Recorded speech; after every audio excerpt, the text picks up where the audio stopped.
Será que no futuro os animais serão vistos como sujeitos de direito? É legal mantermos um cão acorrentado? Será possível fazermos alterações na lei dos potencialmente perigosos? Esta e outras perguntas serão respondidas já de seguida pelo Dr. Rafael Teixeira. Ora, Ana Rita Gomes Pereira, como poderia ser alterada, banida, a lei dos potencialmente perigosos e o que poderia o comum dos cidadãos fazer para favorecer essa alteração? Petição pública, etc. Ora, vamos lá. Ok. Bom, basicamente, quando nós vivemos num regime democrático, tá? Num Estado democrático de direito, na verdade. Nós vivemos num Estado democrático de direito e ele pressupõe a participação das pessoas. E por isso, há na Constituição da República Portuguesa a previsibilidade da iniciativa dos cidadãos através, por exemplo, do resultado de um referendo. Ou seja, as pessoas comuns podem ir ao site do parlamento. Depois, quem quiser, a gente pode até disponibilizar o link, eventualmente, do site. A pessoa se registra, faz a sua conta e pode ali solicitar uma alteração, uma proposta de lei. Ela pode ali solicitar, basicamente, ela pode participar dos atos legislativos. Então, por exemplo, como pode ser banida, né, a legislação que trata sobre os animais potencialmente perigosos? Basicamente, a pessoa poderia fazer uma petição, apresentando os fundamentos do motivo dela não concordar com essa legislação, e ali ele segue, né, as pessoas podem fazer a assinatura dessa petição, e a depender do número de inscritos, de assinaturas, essa petição pública ela vai para mas sim, ela entra como todos os outros projetos de lei, com pressupostos de admissibilidade. Então tem todo um processo legislativo em cima disso, mas pode ser banida através da iniciativa mesmo dos cidadãos. Ok. Boa. Ora, vamos lá. Gabi Andrade. Ora, quais seriam as vias legais para retirar um animal da situação de maus tratos, mas sempre difícil por questões dessa natureza, tendo em conta a legislação portuguesa no que diz respeito a estes seres? Ok. Inclusive, isso foi tema de um vídeo do terceiro episódio da série Direito Animal, lá na Paraíso Pet.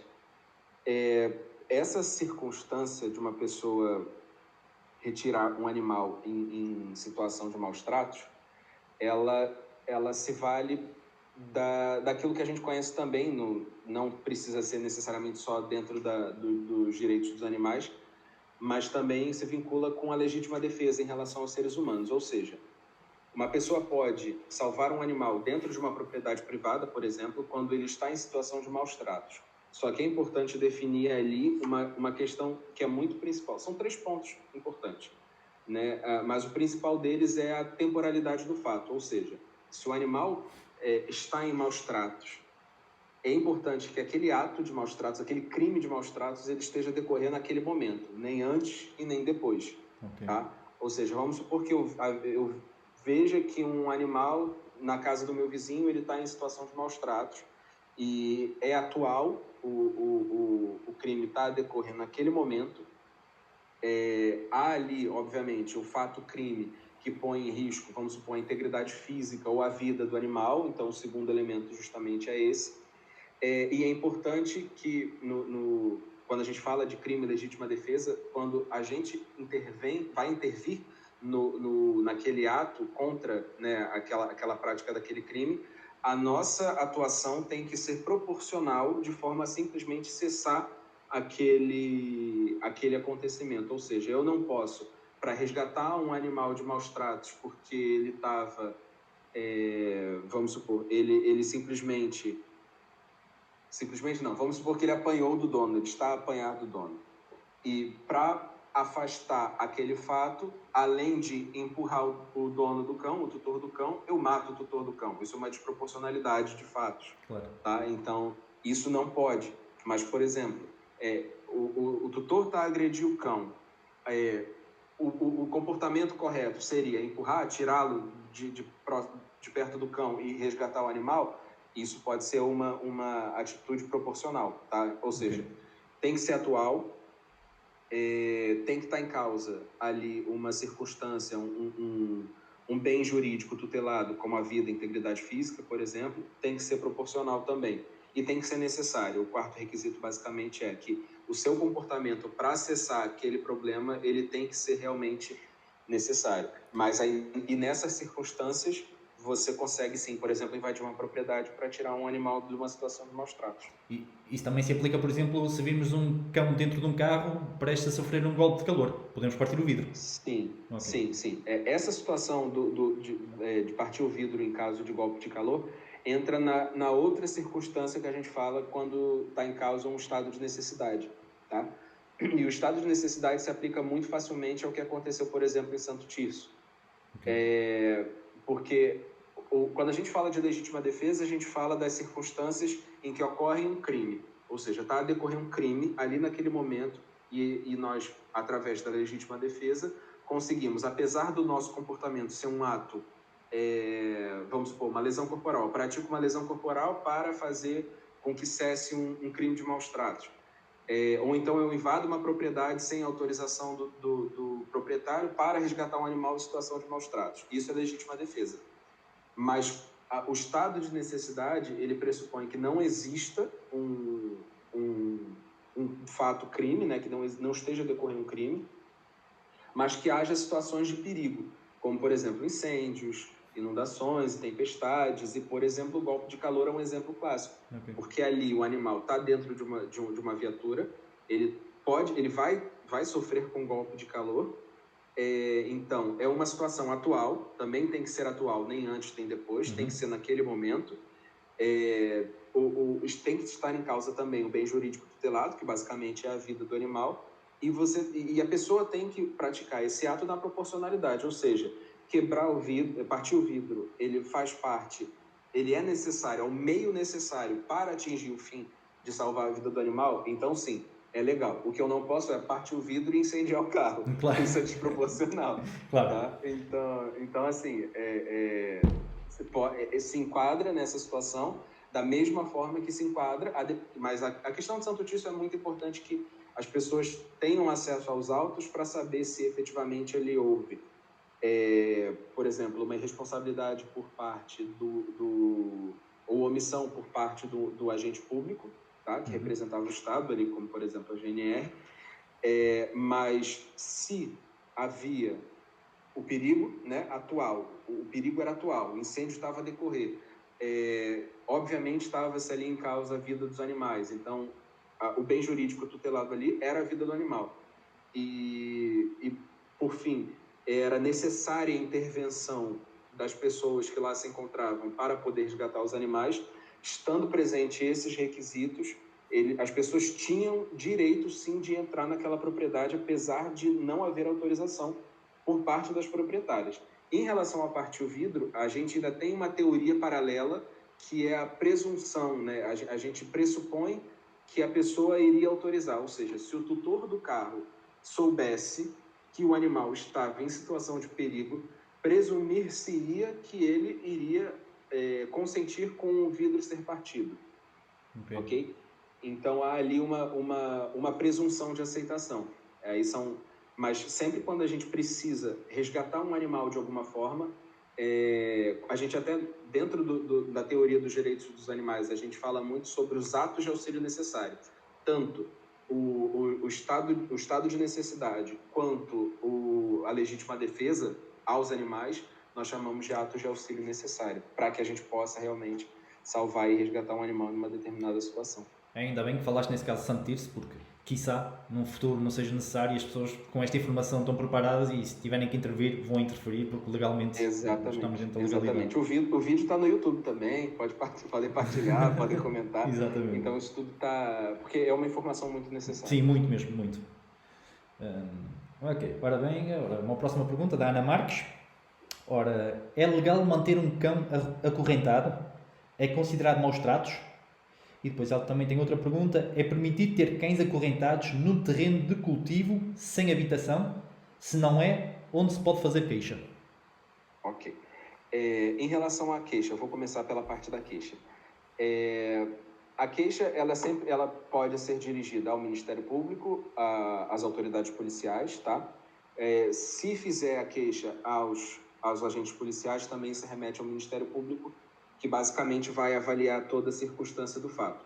Porque quando nós falamos em crimes de maus tratos, nós falamos que eles são crimes públicos, ou seja, basta o conhecimento da autoridade policial, não necessita de representação em si da parte lesada, até porque quando nós falamos de animais, eles não têm ali uma personalidade jurídica e uma atuação, uma capacidade uma capacidade ativa de estar num processo como uma vítima, mas a queixa é sempre feita às autoridades policiais, tá? Okay. Ela pode ser feita sempre às autoridades policiais, a depender da zona e a atuação, porque em algumas zonas a GNR atua, ela é competente, sim. e em outras a PSP. Mas, basicamente, assim, a questão dos animais acorrentados, ela é muito maior do que simplesmente um cão acorrentado, tá? Eu digo até gatos, porque eu infelizmente, já vi casos de gatos acorrentados.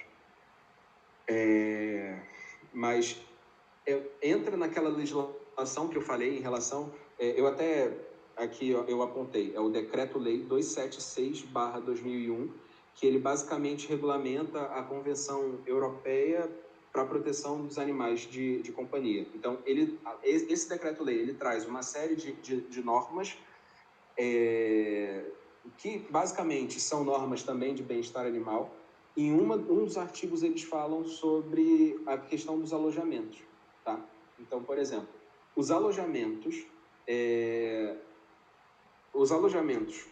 que são destinados a ter um animal de companhia ali, eles têm que ser suficientes, por exemplo, para que o animal tenha ali uma atividade física, né? Ele tem que ter uma atividade física, e elas têm que ser equipadas conforme as necessidades daquele animal. Ou seja, ele tem que ter ali uma estimulação, ele tem que ter um estilo de vida que se adeque à própria natureza dele. Então, basicamente, respondendo à pergunta, eu posso dizer até que é muito além do que simplesmente a corrente. Qualquer situação, qualquer alojamento, porque ele pode muito bem estar não ser preso à corrente, mas estar dentro de um caixote totalmente fechado, um por um, e é a mesma situação de restrição de espaço. Mas a legislação, ela trata muito sobre esse ponto em específico no que tange a teoria do bem-estar animal, né? E a gente utiliza nesse sentido a teoria das 5 liberdades, que basicamente ali ele tem que ter a liberdade para expressar os comportamentos naturais, que acorrentado, né, nitidamente, ele não tem como acorrentado ou num caixote ou em qualquer outro espaço que limite ele não consegue expressar os comportamentos naturais dele. E outro ponto da teoria das 5 liberdades é ele estar livre de desconforto.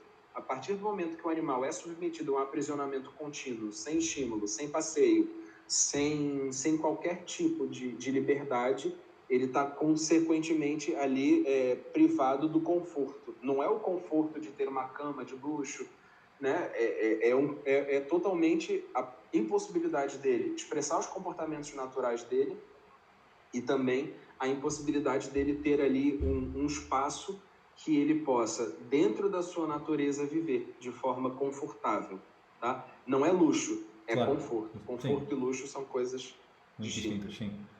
E também podemos falar naqueles cães que vivem, por exemplo, confinados numa varanda pequenininha o dia todo a apanhar sol. Também. Exatamente. É sempre uma questão importante se avaliar a circunstância da situação, porque, obviamente, ali na varanda, primeiro que se tem um estresse psicológico, porque é estímulo atrás de estímulo, atrás de estímulo, atrás de estímulo, e ele não descansa, né? Ele não descansar também é um fato dele não ter ali o conforto. E, consequentemente, viola esse ponto da teoria das 5 liberdades. E por violar as 5 liberdades, também se presume ali que a pessoa pratica de certa forma, pratica até um crime de maus tratos, porque o alojamento para ele não é adequado. Boa, ok. Ora bem, deixa-me só ver se não vou me esquecer nada. Ok. Agora temos aqui uma pergunta que eu achei extremamente interessante, que é do Thomas Araújo. Ora, o doutor acredita que, em um futuro próximo, os animais serão vistos como sujeitos de direito? Caso a resposta seja afirmativa, em que grau? Terão ou deveriam ter eles todos os direitos inerentes ao ser humano? Por exemplo, direito de propriedade ou somente alguns direitos, por exemplo, direito à vida? Muito interessante esta pergunta. Pronto. O que acontece? Essa pergunta, se eu conseguir responder em 5 minutos, acho que eu vou ter um recorde.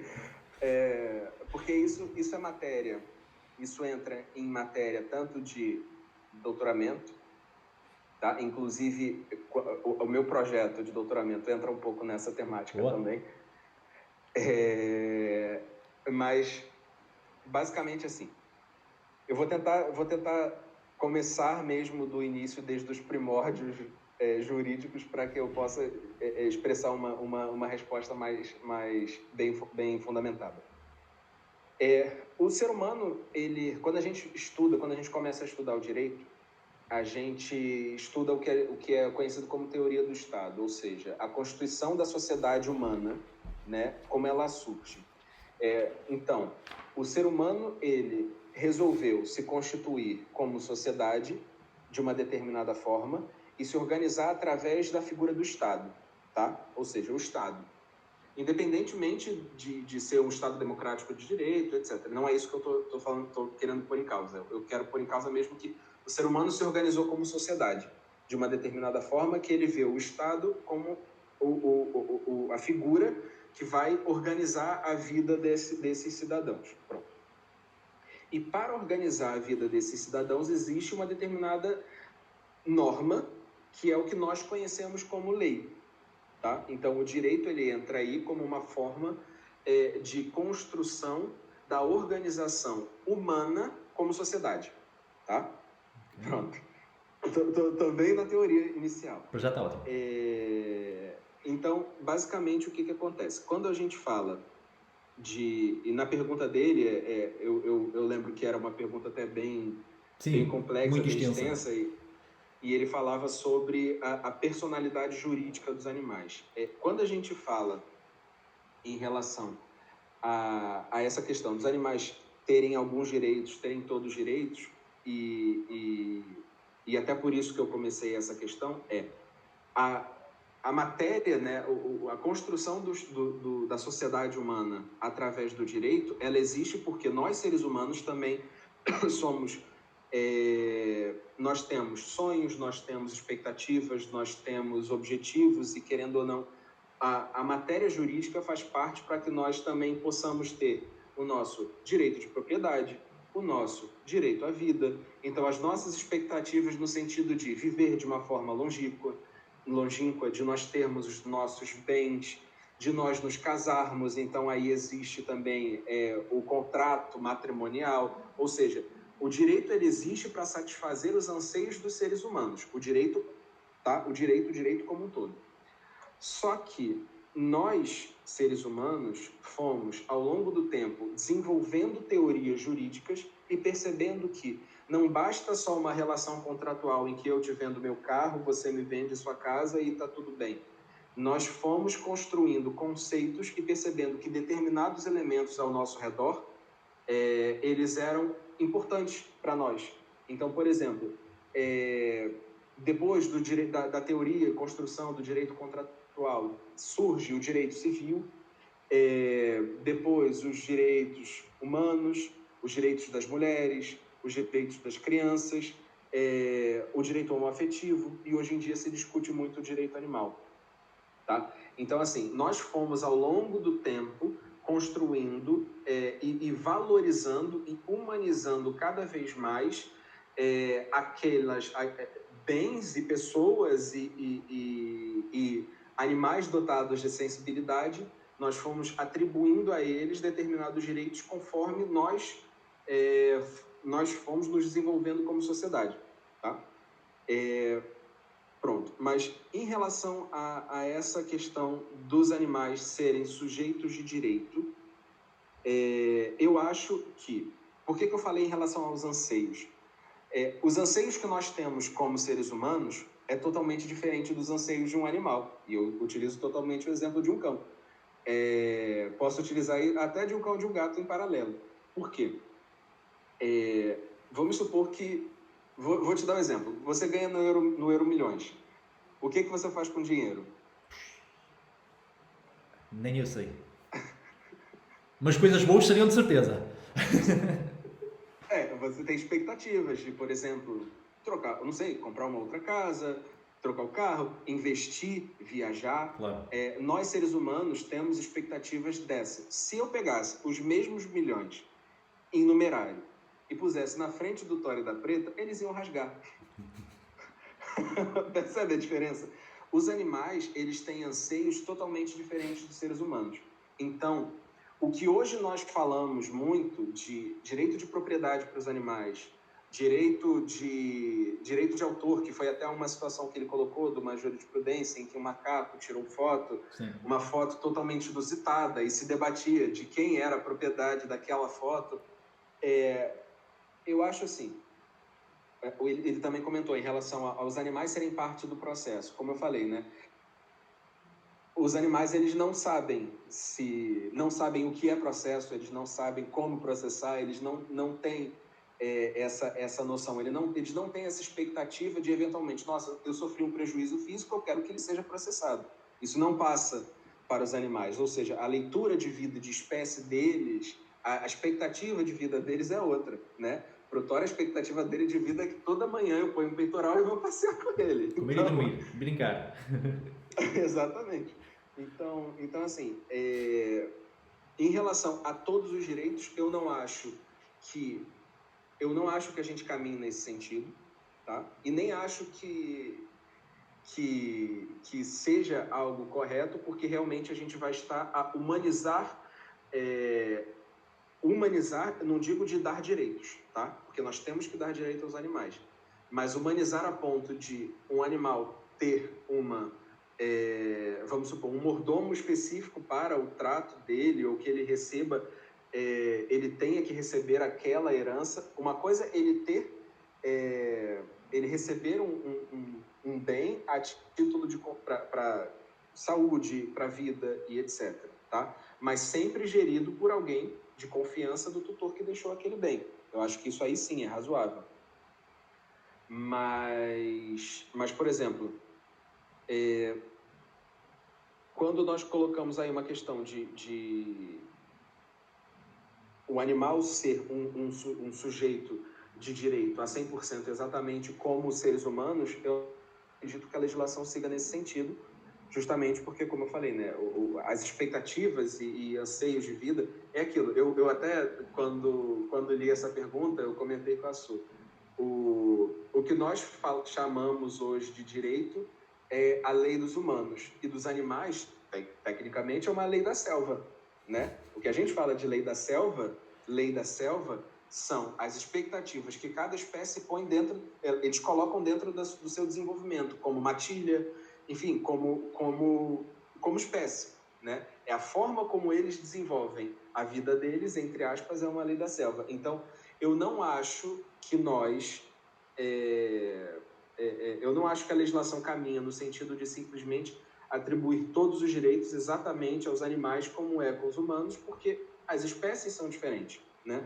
Quando nós falamos sobre animais dentro do direito, muitas vezes a gente fala que eles são animais não humanos, porque nós também somos animais, mas nós somos animais humanos. Nossas expectativas e nossa construção como sociedade impõe que as nossas regras sejam de determinada forma. E uma coisa que a gente tem que estar sempre atento os animais, eles podem ser cobertos de direito, né? E quando a gente fala em relação à personalidade, né? Ele fala aqui na pergunta em relação à personalidade jurídica dos animais, ele falou na pergunta em relação à personalidade jurídica dos animais, uma das teorias que a gente utiliza para atribuir personalidade, uma das, tá?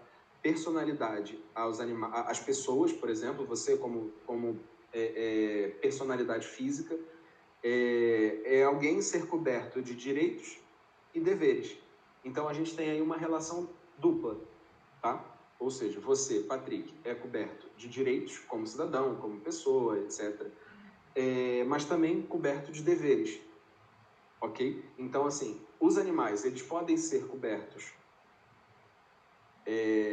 direitos, mas eles não necessariamente são cobertos de deveres. Como é que eu vou obrigar um cão a declarar o IRS todo ano? Imagina, o cão recebe um patrimônio, ele vai ser responsável por declarar o patrimônio, senão ele sofre uma coisa, e se ele não pagar, o máximo que ele vai fazer é nada.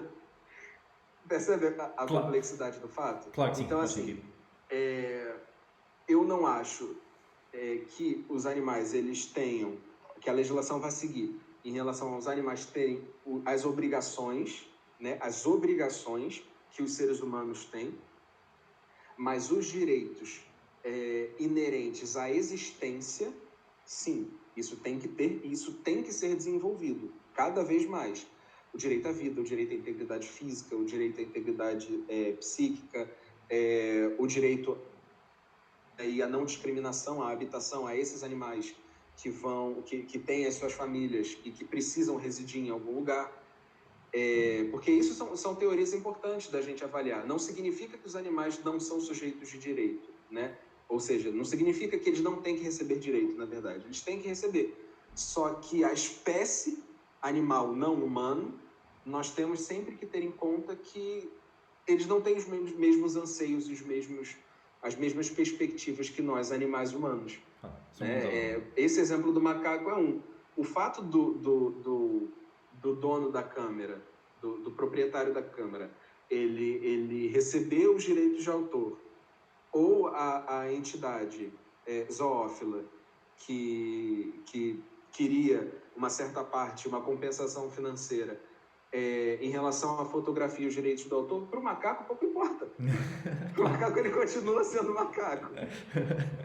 Sim, claro.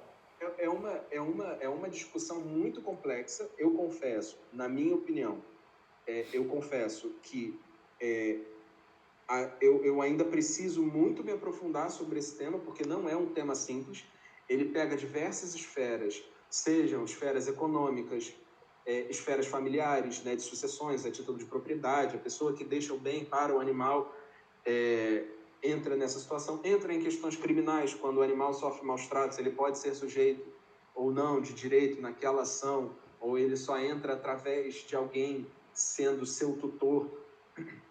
Então, assim, é uma situação muito ampla. Dessa resposta, eu acho que o que a gente pode extrair de futurologia, que ainda assim eu coloco isso como uma resposta em futurologia, é que os animais vão ter os seus direitos ampliados em diversas esferas humanizadas, porque nós, de certa forma, hoje discutimos os direitos dos animais porque nós humanizamos eles, tá? Ou seja, eles precisam de conforto porque nós também queremos.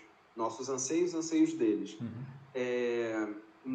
Eles hoje eles têm direito à vida porque nós temos direito à vida. Então, assim, a legislação, querendo ou não, a nossa legislação, não digo a lei da selva, a nossa legislação humana, ela caminha ao desenvolvimento dos direitos dos animais ao passo que nós humanizamos eles, tá? Okay. Vou te dar um exemplo clássico também. A necessidade e a obrigação de microchip nos animais, né? A lei fala sobre a obrigação de microchipagem em cães, gatos, especificada, né, em relação à junta de freguesia, registro, etc. Cães, gatos e furões. Onde? Furões. Só? Furões. Mais ninguém? Sim, mas okay. O que eu quero dizer nesses três é que muitas pessoas acreditam que sejam cães e gatos e se esquecem dos furões. Ou seja, nós vimos ao longo do tempo que os furões também também podem fazer parte dessa construção humanizada, de certa forma, percebe? Então, assim, a noção de animais sencientes, surge a partir de um estudo científico humano para saber até que ponto um animal tem a sensibilidade ou não, né? Então, vou utilizar outro exemplo aqui. Quando a gente fala em relação a animais, a mosca também é um animal, da mesma forma que um cão. Mas até que ponto ela é sensível a ponto de ser revestida de direito à vida? Entende? Temos aqui pano para mangas. Percebe a complexidade desse assunto? Mas eu acho, tá? De novo, futurologia, é que vamos ter, necessitamos de ampliar os direitos dos animais, respeitando-se sempre as espécies e os anseios delas. Ok. Agora, essa questão do furão, de facto, apanhou-me assim desprevenido. Não fazia ideia. Foi. Se incluímos os furões, acho que deveríamos incluir os hamsters, os papagaios, os peixes.